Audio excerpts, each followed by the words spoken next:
This is what we came out here to get, the Florida Burmese python. They are established. Predator becomes prey in the Florida Everglades as hundreds of hunters descend on the Sunshine State. At the USGS field station, a map on the wall tracks colored dots, each one a tagged Burmese python loose in the Everglades. Every morning, the team checks to see if any of them have moved. Well, you know, every year Florida hosts the Python Challenge, and every year this 10-day event attracts hunters to the Everglades to help curb this. One morning, Loki's dot hadn't moved since sunset the night before. Loki was a 13-foot scout snake, one of the males researchers released to follow the scent of breeding females. A stationary signal overnight is not automatically a problem, but when the biologist on duty, Sarah Carver, cross-checked the coordinates, the dot was sitting in open ground. Exposed. That is not where a 13-foot python spends the night. She took an airboat out before the rest of the team had finished their coffee. When she got there, Loki wasn't there either. What she found was a mound of pine needles raked into a pile about the size of a suitcase. Something had taken the trouble to cover something up. She pulled the needles back.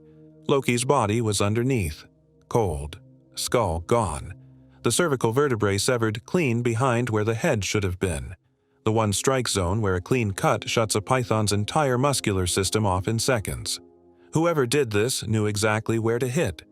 Everything Florida biologists have told each other for 20 years, that adult Burmese pythons in the Everglades have no natural predators, was sitting in the dirt with him. Trail cameras went up on every tree inside a 100-yard radius. 4 hours in, the killer came back to check the body. Not an alligator, not a panther, not any of the suspects you'd pick if somebody handed you the case file cold. A bobcat, 25 pounds. 1/5 the size of the snake it had just killed. And it walked across the site the way a man walks across his own living room. This is the part that should keep you watching. A cat that small taking down a snake that large is not the real story. Something has been happening quietly inside the pythons themselves. Researchers saw it coming. They cannot stop it. And if it plays out the way they fear, this story will not stay a Florida problem much longer. Before we get there, you need to understand what the bobcat is fighting for. The Everglades is less a swamp than a filtration system the size of a small state. 9 million people in South Florida get their drinking water out of it. Miami, Naples, the Treasure Coast, every tap. The system works because of balance, a web of plants and animals that took thousands of years to settle into its current shape. The pythons punched a hole straight through it. The snakes arrived through the pet trade in the 70s and 80s. Then, in 1992, Hurricane Andrew flattened a reptile breeding facility on the edge of the Everglades, and several hundred breeder pythons went into the swamp overnight. That was the night it stopped being containable. By the early 2000s, the damage was catastrophic. Raccoons in the southern Everglades down 99%, marsh rabbits 90% gone. Opossums, foxes, bobcat prey of every description, functionally erased. What does not get enough coverage is what that collapse does to the water. Remove the mammals and the plant communities shift. Water flow changes. The filtration breaks down. The pythons are dismantling the machinery that keeps 9 million people's drinking water clean. The government saw this coming.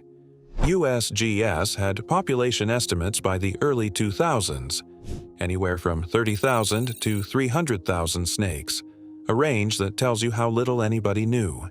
Every trap, every detection method, every bounty program. The snakes routed around all of it, which is why Loki's headless body was the first piece of genuinely good news Florida biologists have had in a decade, because the bobcat did not just kill one python. As soon as the USGS team knew what to look for, the same kill pattern started turning up across the southern Everglades.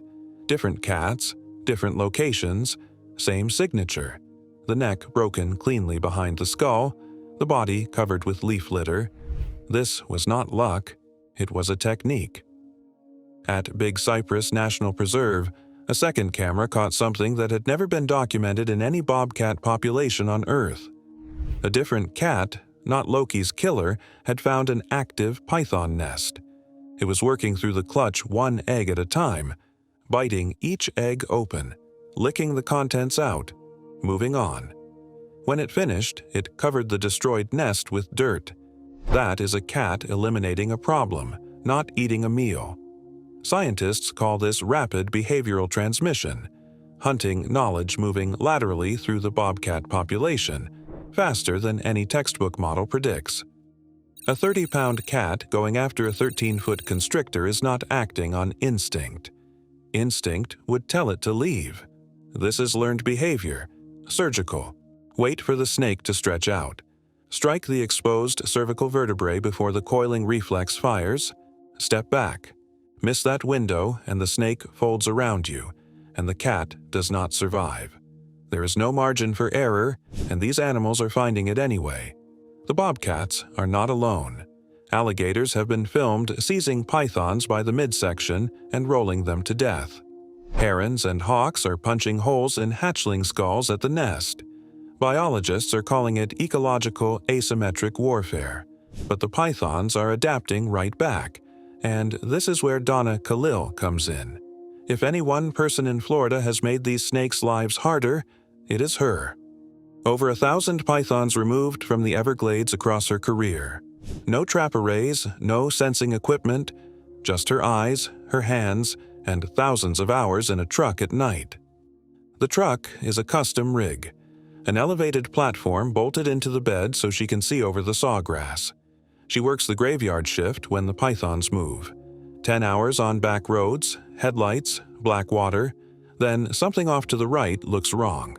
A curve where there shouldn't be one, a texture that doesn't match, and the hunt is on. She has about 2 seconds. A 13-foot Burmese can disappear into waist-deep water faster than a person can run at it. Donna jumps off the platform, gets behind the head, and grabs before the snake registers what is happening. The grab is reflexive now. It never gets routine. Python teeth are recurved, angled backward, shaped like fish hooks. Pulling away drives them deeper. The correct response is to push into the bite and pry the jaws open. Donna has scars up both forearms from snakes that got her anyway. She once wrestled a 19-footer. She describes it as trying to hold a telephone pole made of muscle that wants you dead. Every snake she brings in gets logged. Weight, length, gape size, reproductive status, all of it feeding into the state's population models. Nobody in the program enjoys admitting this, but Donna can remove 1,000 pythons a year and the snakes will replace everyone before the season is over. Worse, the one tool the researchers trusted most is losing its edge. The Judas Snake program takes tagged males like Loki, releases them, and follows them to breeding aggregations. Classic detective work. It ran beautifully for a decade. Then the pythons started avoiding areas with high hunter traffic. Not consciously, through selection pressure. The individuals who avoid human scent survive longer, breed more, and pass that caution to their offspring. The snakes are getting harder to find at the exact moment when it matters most to find them. And this is the part I told you to hold on to. One thing has kept this invasion contained inside Florida: cold weather. Burmese pythons die in a hard freeze. South Florida's brief winters sit at the edge of what they can survive, which is the only reason they haven't already moved into Georgia, Alabama, and the Carolinas. That boundary is breaking. Burmese pythons in the Everglades are crossbreeding with Indian pythons, a close cousin, separate species, native to regions with genuinely cold winters. The Indian python carries cold tolerance the Burmese never had. The hybrids now emerging from Florida nests are inheriting it. In controlled laboratory conditions, some of them have already survived temperatures that would kill a pure Burmese. That is why a 25-pound bobcat is doing the most dangerous work in the swamp. The ecosystem is running out of time. If nothing stops that trait from spreading, the pythons do not stay in Florida. Louisiana has 8 million acres of coastal wetland built for them. Georgia has river bottoms. The Carolinas have barrier islands and tidal marshes that have never seen a Burmese python. None of those states have removal infrastructure or trained hunters. By the time they realize what has arrived, it will be too late. The federal government is scrambling. Environmental DNA monitoring stations, eDNA for short, are going in across northern Florida. When a python passes through water, it sheds microscopic genetic material into the current. A water sample can confirm a snake passed through days ago, with no one ever laying eyes on it. That is the firewall they are trying to build. Some of the most recent reports, still unconfirmed, put pythons near the Georgia line. Somewhere out there right now, there is a snake moving north through a piece of country no Burmese python has ever crossed. The bobcats are fighting. The alligators are fighting. Donna is on those back roads until 3 in the morning. It may not be enough. The state line is only a line on a map. If you want to be around the day the first confirmed hybrid gets pulled out of a creek in Georgia, subscribe to Hidden Latitude. We are following this one all the way north.